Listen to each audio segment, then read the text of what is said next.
अस्सलाम वालेकुम नाज़रीन, मेहरान टीवी में भली कार मां हां मुबशिर सोलंकी। सबका पहिरीं हिकु नज़र हेडलाइन ते। अमरीकी सदर डोनाल्ड ट्रंप चयो आहे त ईरान वटि बाक़ी 48 कलाक आहिनि।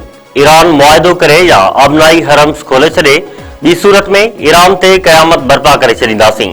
सोशल मीडिया ते जारी कयल बयान में अमरीकी सदर चयो आहे त यादि रखो, जॾहिं ईरान खे ॾिनल मोहलत ख़त्म थी रही आहे, F-16 जहाज़ जी तबाही सां ईरान सां ॻाल्हियुनि ते को बि असर न पवंदो।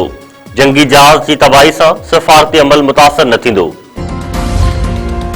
पीपी चेयरमैन बिलावल भुट्टो ज़रदारी चयो आहे त विच ओभर वारी जंग पूरी दुनिया खे लपेट में आणे छॾियो आहे।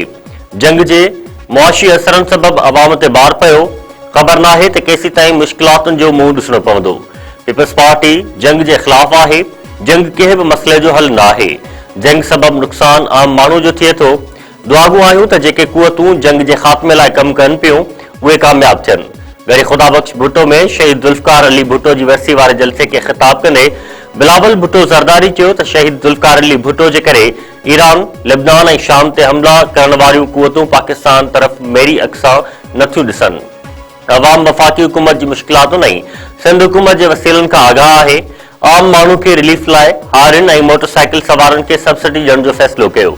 बेनज़ीर इनकम सपोर्ट प्रोग्राम ज़रिए बि माण्हुनि जी मदद करे रहिया आहियूं। वज़ीर आज़म जो मशीर राणा सनाउल्लाह चयो आहे त पेट्रोल जी क़ीमत में इज़ाफ़ो विच ओभर जी जंग सबबि थियो। हुकूमत जो उन में को बि अमल दख़ल न आहे। कुझु ग्रुप पंहिंजे सियासी मक़सदनि लाइ एहतजाज करणु चाहिनि था। एहतजाज करणो आहे त इसराइली वज़ीर आज़म ख़िलाफ़ करियो।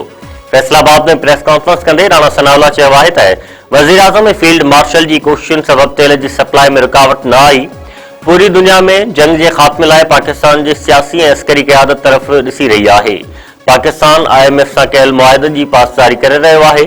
मजबूरी में पेट्रोलियम शयुनि जा अघ वधाइणा पइजी विया।